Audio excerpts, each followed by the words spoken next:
second segment, which is our discussion upon Indian and global tennis. We will try to discuss upon that, where do we lack and where our strengths are in comparison to the global tennis. So Siddhant, tell us about your opinion currently about our Indian tennis. I think that's a good question. It's always tricky for any Indian tennis player to answer that, but yes, it is developing. I can see it. A lot of new moves have been made. I've been in India all my life before college, and what I see is only growth. Growth in Indian tennis is always good. I can also see they've had some futures this year, which is good to see. When I was there in India, I obviously had a good time playing the junior tournaments. That was very important. So ITA did a good job with tournaments nationally, but I still feel there is a lot of room to improvement. There's so much that can be improved in terms of having more international tournaments, better training facility for players, like better sponsorship if that may be needed. So those aspects are very important to Indian tennis, but I think it's going to grow. That's also, I say this also because there's more knowledge about tennis, which is being spread now. So all I can do is hope right now. But if it's on the growth, I am happy. I'm seeing some good moves being made by people. I'm in constant touch with a lot of players, a lot of mentors.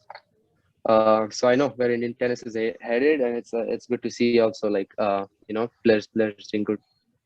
If specifically to your case, you have competed both at the national level and then at the international level. So you know something about Indian tennis also, and you know something about global tennis also.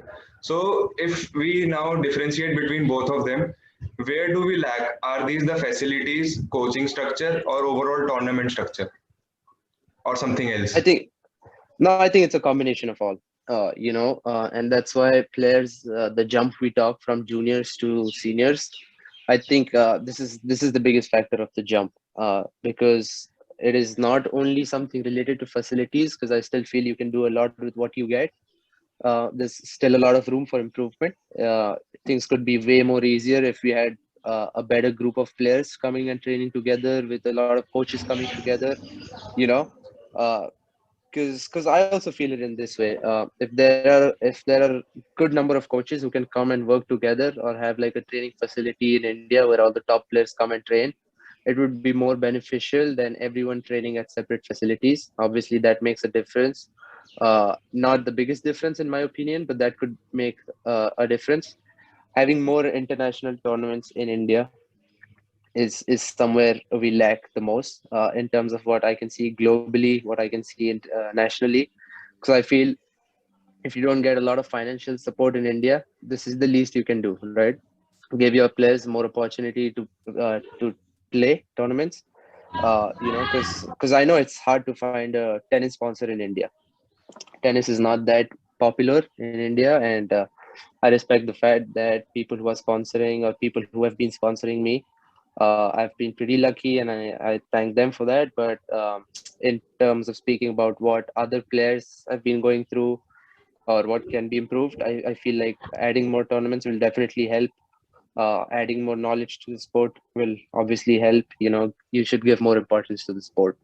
Um, Coaching wise speaking, yes, I've been to a few academies now internationally and seen what the coaching is. The style is not completely different, but it is more focused. Our coaches do a good job, I think, but it is the program. The intensity is not that much. Again, and I won't blame the coaches for that. It is more up to the players also.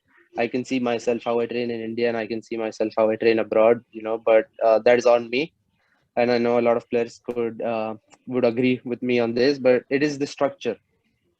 It is how you base yourself from the past, right? You cannot like just go and switch on.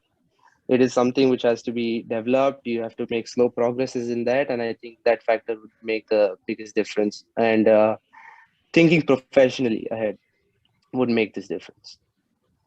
Yeah. So I might be wrong in this case, but I will still bring up this point. Uh, if we have badminton in India and we have lawn tennis in India, if we compare both these sports, a lot of things are quite similar physically and mentally in both these sports. But at the same time, badminton in India is growing like nothing. They are most of their top players are in top 10 or in top 5. They have won top level tournaments. However, this is not the case with Indian tennis. So where do you think that if we compare both these sports, India is lacking and where they are stronger? Well, talking about tennis and badminton is a good point, but again, there are a couple factors into that. One, what you say is definitely correct, and I think it's because what the Badminton Association has been doing is thinking more professionally and getting out, like putting in more hours of hard work and like making a mark in the world that India is a very good badminton playing country.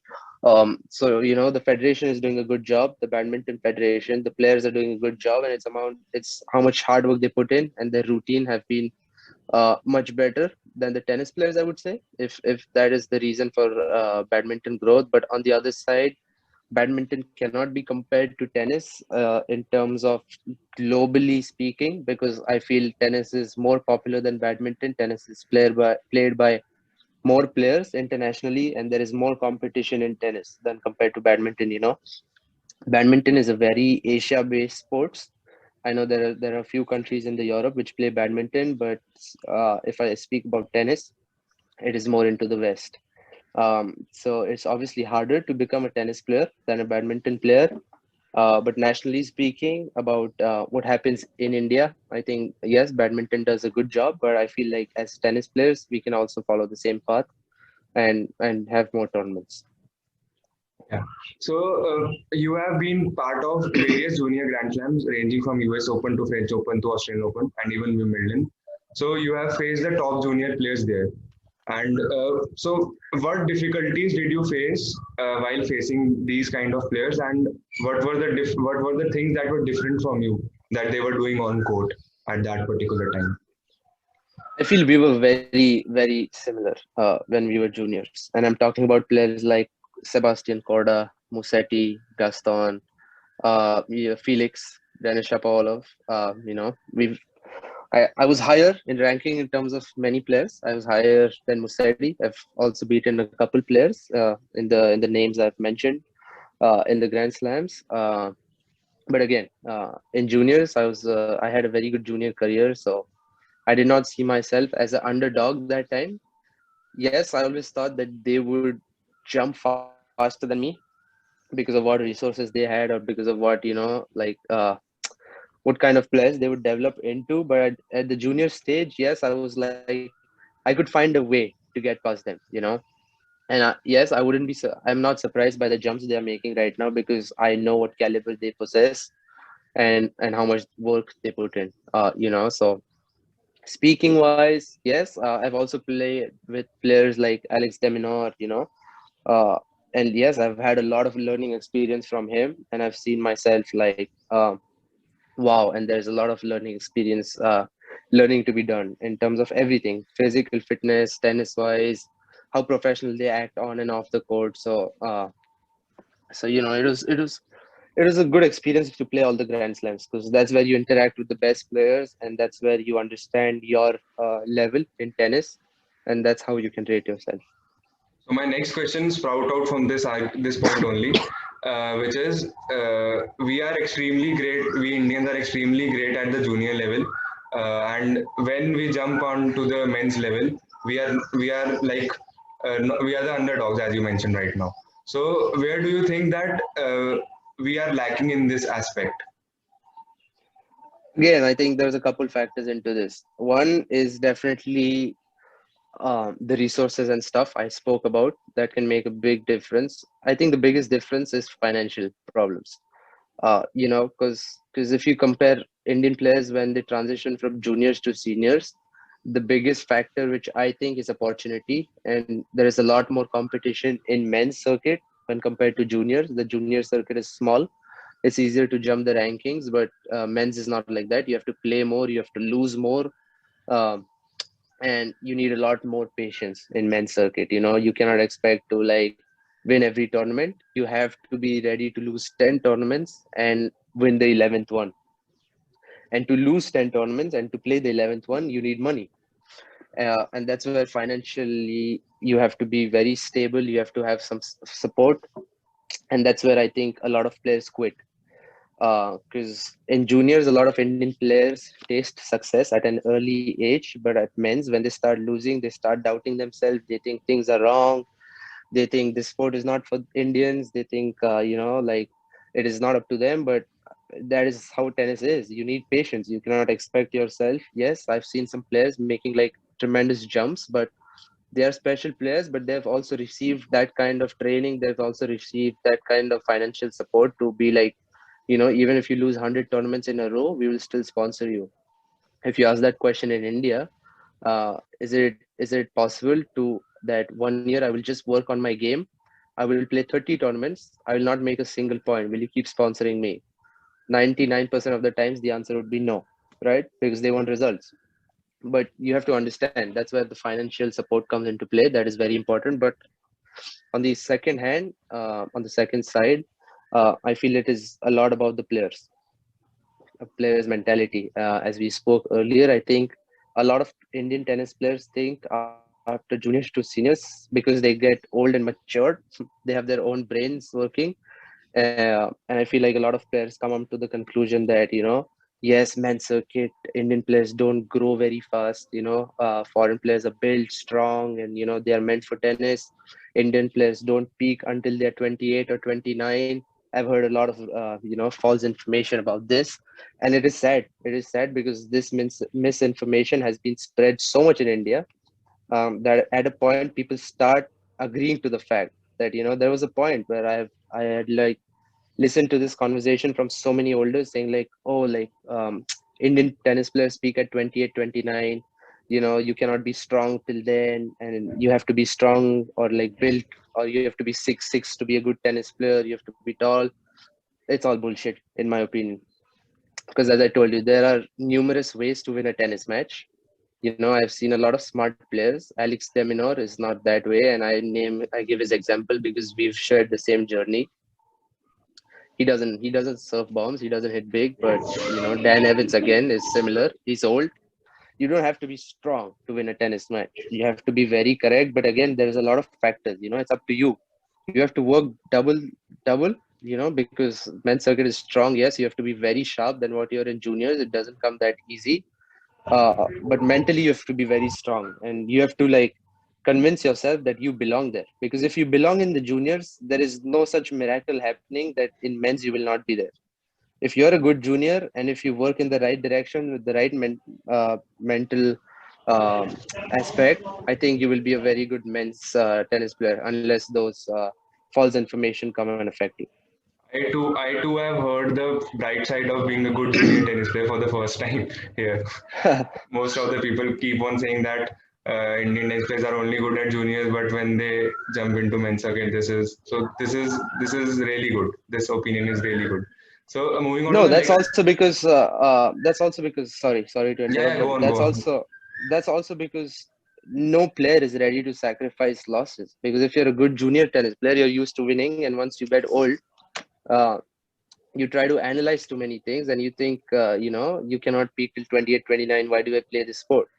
Yes, you can peak at 21, 22. 100% you can. You just need the right mental attitude. And if there is no miracle. Like, I've been following Popirin, Deminor, players like those. I've seen them. I've played with them, and I've trained with them. I've seen their transition, and I can tell you by their experience. And that's why I say there is no miracle which happens. They put in only more effort. That's how they grow bigger. That's the only way they grow bigger. All right. So the last question from this segment is, we in India pay a lot of focus, like हम लोग जब शुरू करते हैं tennis खेलना तो our parents and overall structure tells us कि भाई अंडर 12 में भी नंबर वन होना है, अंडर 14 में भी नंबर वन होना है, 16 18 सब में नंबर वन होना है. But when that does not happen, the students or tennis players stop being the student of the game, and they start uh, forcing themselves to win matches, be it through playing a game like pushing the ball or not hitting the ball so hard or not playing your own natural game, and that affects a lot of players psychologically in the junior level. So what is your take on that? How That's a it should very be good countered? question. And that's a very good question. I also think it revolves around the players individually. If you ask me and my journey and what my parents told me, if I had to be number one or number two in countries, that was different for me because I am that kind of a person who loves pressure. If there is no pressure or if there is no goal mission to achieve, then I will become a bad player. And that's how I am. If you go give me certain goals to achieve, and if there's pressure on me, I will always deliver. And that's the player I am. But yes, there is a lot of pressure I can see on the kids. I've done a few interviews. I've interacted with a few juniors who tell me like, I have to be number one in the next 2 weeks. Otherwise, it's been a bad career for me. But this is not important because yes, juniors is a phase where you develop and think about long term. You just don't play the sport to be a good junior. Yes, you'll get a lot of recognition, you'll get a lot of support, you'll get a lot of fame as a good junior player. But what matters is your career, and that is only the men's circuit. And juniors is the time you can actually spend without playing a tournament and actually develop as a better tennis player. In my case, it was different because I was doing both things at the same time, and I was lucky that I was doing well. But for me, it was different. I loved the pressure.